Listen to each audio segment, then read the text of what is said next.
Okay, so for this assignment, I made this video because I would like to talk a little bit about our visual learning report and the research we did for that, and how it ties into the project I'm working on for the illustration for storytellers, and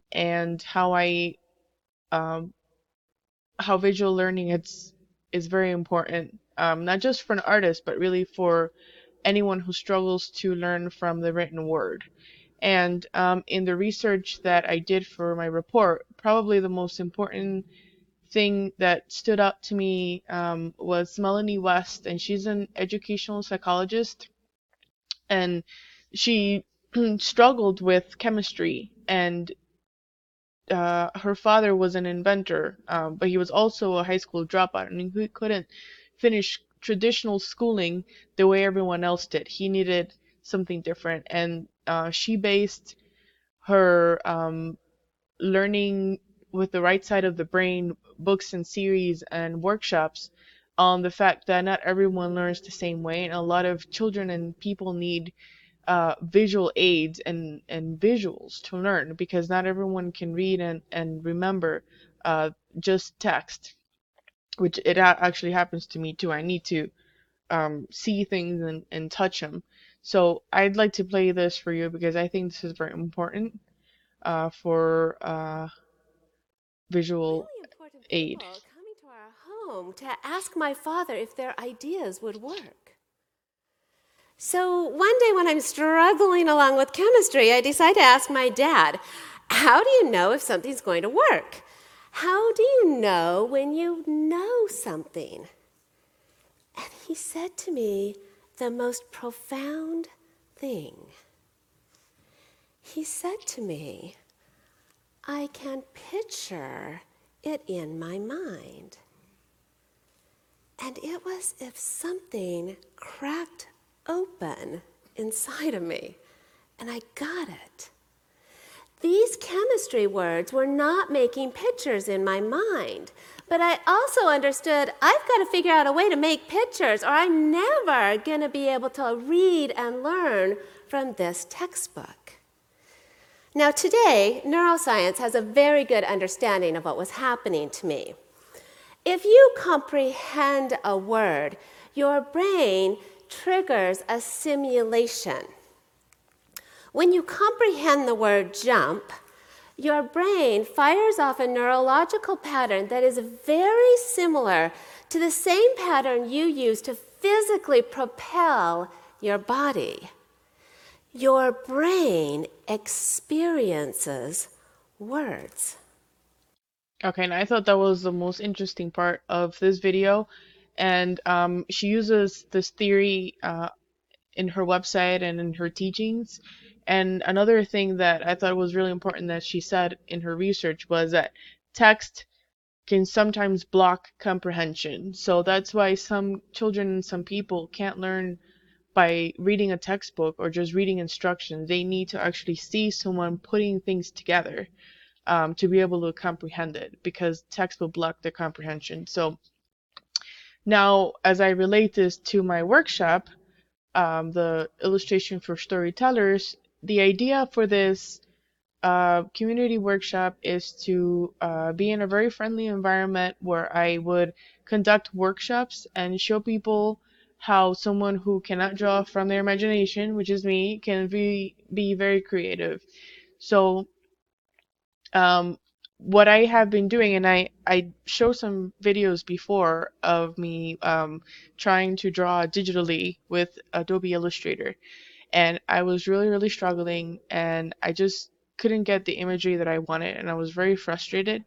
So what I did was that I had a drawing um, an iPad, a very cheap iPad, and I downloaded Procreate on it, which is a drawing app, and I hadn't really used that for drawing either. I used the iPad mostly to do social media or whatever. But I have uh, done some developing in that, and I would like to show you my development here if I can just find it. Okay, so then what I did because I didn't know how to use the app, and I didn't know what I wanted my mind, or what I wanted the image to be.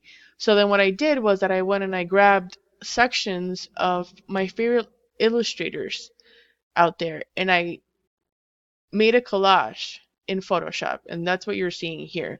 So I took some trees that I really liked and I photoshopped them in there, and I took other trees and I put them in there. I put this bee in there, and I knew that I wanted. Oh, and I grabbed the picture of the Finger Lakes and I put it in there too. So I knew I wanted my cover of the book to look somewhat like this. So then once I had a good idea of what I wanted to look like, I wasn't gonna copy, you know, people's work. I was just gonna use this as inspiration because I couldn't picture this in my mind. I cannot draw from imagination. So uh, then I started using the iPad, and I started laying out some basic design elements, some lines, some trees, and I used that first picture as a template. So I would put it underneath and would turn it off sometimes. I would try to draw by myself and would turn it on again to see where things were originally. And in the very beginning, it was just me playing with the layers and trying to figure out how the app worked, uh, which is actually very complex and is very simple at the same time. So I'm really liking it.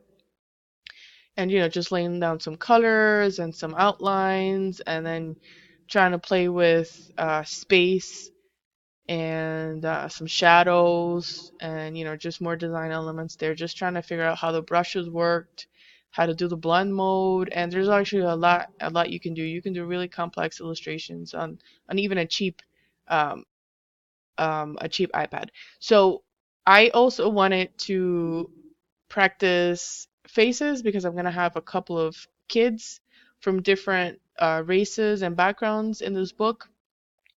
So I took these illustrations of the little faces of the people, and the bigger one that's right here, right next to it, that's what I'm drawing. So I'm using this someone else's original work to inspire my learning, because I've never drawn digitally, so I'm using that to draw, and that's my drawing uh, on the iPad. So I'm practicing, just copying basically, because I need to, how these people put phases together.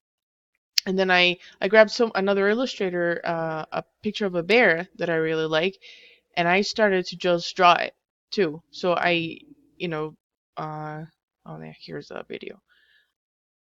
The nice thing about the iPad is that you have time lapse of everything you do, so you can always refer back to it. So I'm just basically copying and learning technique by copying other people's work. And here's when I started to then get a better idea of what I wanted to do. And I started to draw my own bee, and I started to draw my own mountains and my own backgrounds, and just practicing with the layers again. And it's just a little bit more practice. And I did some more. And then this is the latest drawing I did, and it was just just me putting to use, things, the techniques that I've learned just by copying people's work. And now I have my own set of skills, so now I can put them to use. And I use photographs that I took of Canandaigua Lake, and I use that as reference for the background here to create space and distance, and color, bright warm colors to make things seem closer to you, and uh, blue colors to make things look further away from you. And then finally, I was able to draw um, what I think is going to be the cover of the book, and it'll be right here.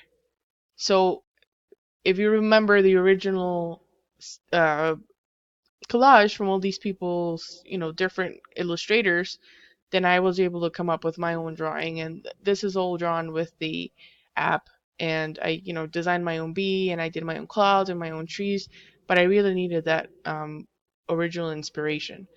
So if I hadn't had access to the visual and to the other people's illustrations, and I hadn't watched videos on how Procreate worked, and I hadn't practiced and done these ugly sketches at first, and I would never have, would never have learned how to do this cover. So I think that visual learning is very important, not just for artists, not just for kids, but for adults as well. It just, like she said, your brain experiences words.